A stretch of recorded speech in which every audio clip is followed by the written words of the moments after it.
Hello YouTube, welcome to a lovely Only Hands review for the Navy Breachers. So I've recently picked up the Into the Dark box set for Kill Team because I need the Navy Breachers for, if you've been watching my videos, the Inquisitorial Retinue Warband, which I am planning. So I thought I would do a very quick kit review on these because they're fantastic. And they should be coming out in a box very soon. So I thought this would be a perfect time just to have a flick through and have a look at some of the models. Now, unfortunately, I don't play Kill Team, so I do have all the rules here for them from the book. So you have a Navis Sergeant at Arms, which will be the leader. You do have a Navis Armsman, which will be that's the basic trooper for everything, and then beyond that you'll be able to upgrade to endurance, a lovely Geist skull, which is awesome. I need more of these. Need absolutely more of these. The servo skulls I'm absolutely loving at the moment, and you do get the cute little cat unit that everybody's loving. The Axe Jack, which is probably my favourite model, the fire axe. As soon as that got revealed, absolutely love that. And this gets a free charge and fight action as well. And if it can do the free charge and fight action, you also get Reap 2 critical hit rule in combat, which is fantastic for that one. You have a Grenadier, a Navis Gunner carrying the plasma gun or the melter gun, or the las volley gun as well. It can carry the las volley gun, and the hatch cutter, which has got the amazing chain fist on there as well. This is going to help you move around all the maps. And then you have a Surveyor and a Void Jammer as well. Absolutely fantastic. Really cool. So nice rules, I am sure. But let's get into something that I do understand, which is the models themselves. Now, this is... I've got to say, this is my kind of sprue. There's so much to this sprue. There's so much in here.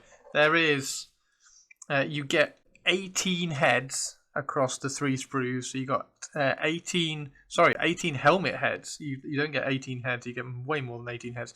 You get 18 helmeted heads, all with slightly different helmet types. So you've got some which are just the visors. You've got a head here which has got a Vox link into the mouth part. You've got I think that's the Grenadier helmet there. I'm just zooming so you can see these. So you've got a Grenadier helmet. You've got a slightly more angry Vox unit. You've got a Vox with a Vox aerial on his helmet there, and then on the second sprue you get a load of bear heads as well. I really like the bear heads. I particularly like the bionic eyes as well. So you got some bionic eyes on here. You got some Vox units attached to their ears. Just absolutely brilliant. Having that variety as well. And I think, as far as I know, these are the same size as Imperial Guards. So you'll be able to swap these in with the new Cadian heads. Swap them in and out as well. So I may well do a Cadian infantry unit with a few of these heads. I wanted to do a bear-headed infantry unit with some close combat weapons for my Cadian army. We've got the really cool shield here with the Imperial Navy Breacher icon on there, and then everybody gets these little fire axes and pouches, grenades in here as well. Now, one thing that I would say, looking at these, particularly this one here, where it's got the 2 gates at the top, I would always clip. Just showing you here, I would always clip this handle off first with the very tip, so that you're not going to. There we go. So you can see when I clip that there, that put a little bit of pressure on the on that axe handle. So I would always clip that handle first. Let's try it on this one here. If we clip that one there and just watch the handle, make sure we're not stressing it there. That's probably a bit better then.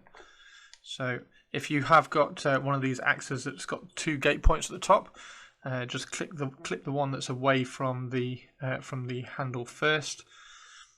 So triangular away, so this one here for instance, so we'll clip that one off there, and then I will go and clip the handle, and that should, it's still clicking a little bit, that should stop any stress. There we go, so that's got that out. So I would clip those that way.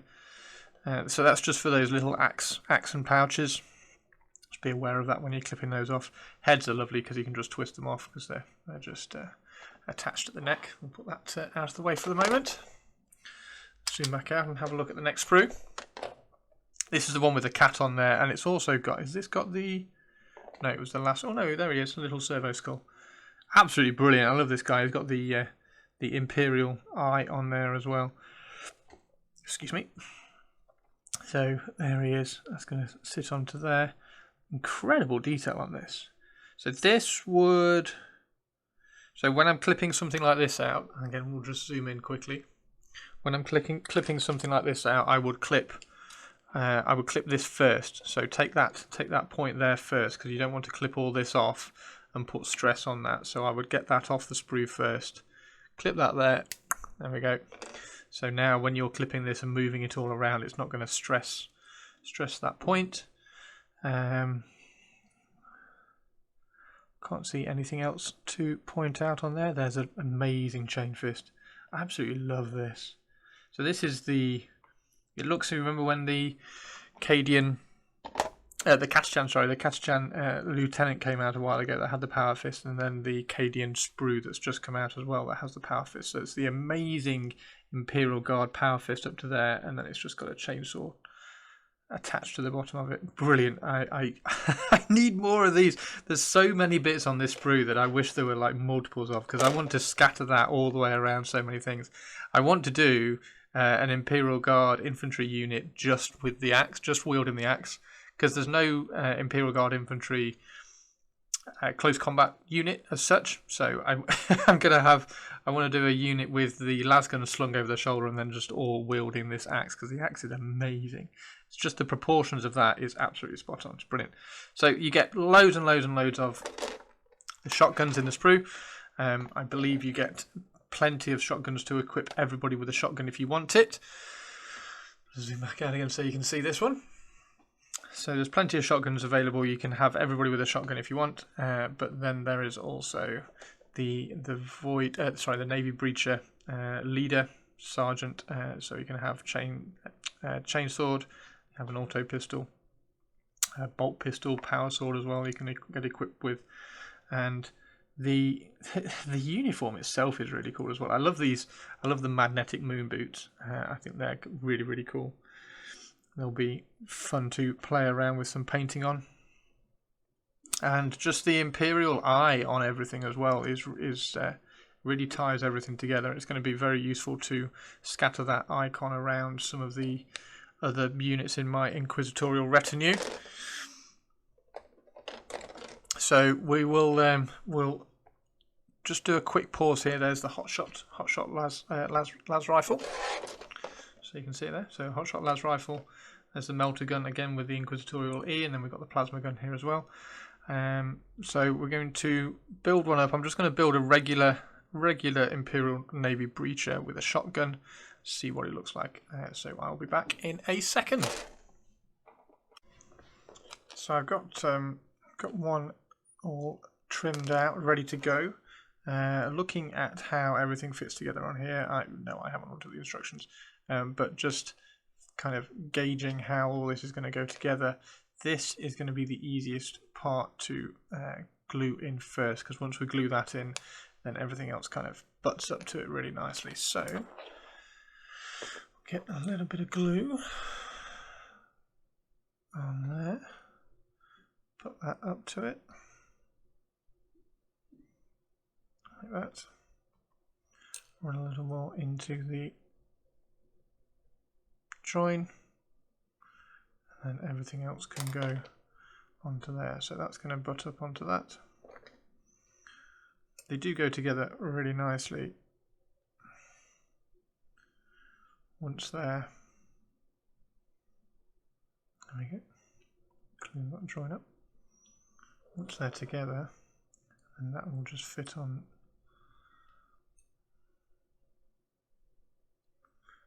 run some in that droid. There we go.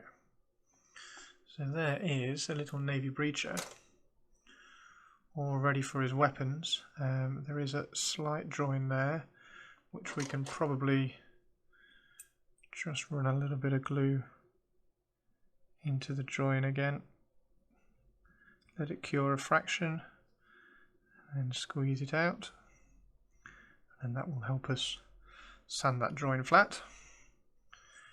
Really nice. Absolutely, I'm very excited. I'm not sure the heavy metal color scheme really shows off all the detail on these. They're very funky. I can't wait to paint all this up. I might even do the non-metallic. I don't know. We will see. I'm a little bit hesitant to say I'm going to paint them all non-metallic, because doing an entire retinue in non-metallic style would be rather interesting, but just clean up the mold lines across the ribbing. There we go. Fab. Right, let's get some weapons on. From what I can see, all the arms are going to be able to fit, so I'm just going to grab some weapons. I'm going to grab a random shotgun, and we'll add him on. So here's one all built. Just tackied the arms on, but they've got some presence, haven't they? They're really cool. And also, just quickly, because the head is just tacked on as well, the difference you can get with just a head turn is really quite cool. So make sure you're playing around with the direction of your heads. I think that one's quite menacing, particularly with the boots. I would pop this on a base, but these are going to go on the new Into the Dark Void bases whenever they get released. So put that one over there for a second. Now I have sliced off the waist. So because these models come with a lot of them will come with the torso and the skirt of the coat attached. There we go. There's another one. So that's just the front little bit of the coat on there. So you could slice that one off quite easily. But if you can build the part or build part of the torso, and then you can slice off quite easily, what you can then do is you can then get my infamous little torso twist going on. So this is how the model would be. We've put an angry lady head on this one. Just get some focus for you. There you go. So that's how the model would ordinarily be, but if we twist across the front leg, I always like to try and twist across the front leg, then you end up with something a little bit more dynamic. And then also you can twist this head as well, so it's looking the direction that she's almost looking over her front leg. It's also quite cool. You can twist the other way, but it just kind of opens up the pose a little bit. So I always try to twist. If you remember the Demon Prince video, I always like to twist over this front leg. So I think for this one in particular, we'll have the angry, scary lady face looking the direction of the shotgun, and then twisted there like that. So I think that's how that one will fit on. But yeah, these are really nice. I'm going to try and build a few more. I really want to do the servo skull as well. I've got some plans to make some of the acolytes in my inquisitorial retinue just be servo skulls. So I want to have a servo skull with a melter gun. I think that would be hilarious. But these models are really cool. I'm going to do a lot of the inquisitorial stuff quite dark. I'm going to use it as a chance, particularly because of the vibe of the inquisitorial stuff that you can get, like John Blanchescu sort of stuff. I'm going to try and do it quite grimdark, a painting style. So there'll be very muted colours with just a few little bits of colour scattered around them, and lots of oil and dirt and rust. So it's going to be really good fun. Anyway, this is probably my favourite head.